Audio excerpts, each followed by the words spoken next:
গত বুধবার রাতে এবং বৃহস্পতিবার ভোরে ইউক্রেনের রাজধানী কিয়েভে ভয়াবহ ড্রোন ও ক্ষেপণাস্ত্র হামলা চালিয়েছে রাশিয়া। এই হামলায় কমপক্ষে ৮ জন নিহত এবং ৩৪ জনেরও বেশি মানুষ আহত হয়েছে।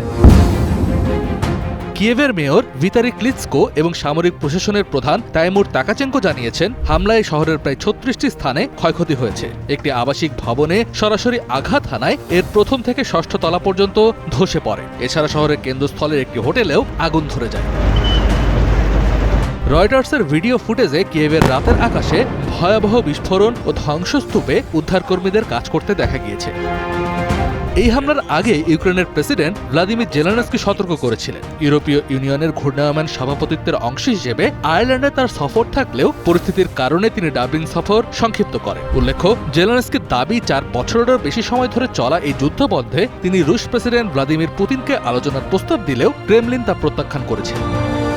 রাশিয়ার প্রতিরক্ষা মন্ত্রণালয় টেলিগ্রামে জানিয়েছে, ইউক্রেনীয় হামলার প্রতিশোধ নিতেই তারা আকাশ, স্থল ও সমুদ্র পথে দূরপাল্লার উচ্চ প্রযুক্তির অস্ত্র দিয়ে এই হামলা চালিয়েছে। তাদের দাবি, কিয়েভের সামরিক ও জ্বালানি স্থাপনা এবং পোলতাভা ও দানিপ্রো পেট্রোভক্স অঞ্চলের সামরিক বিমানবন্দরগুলো তাদের লক্ষ্যবস্তু ছিল।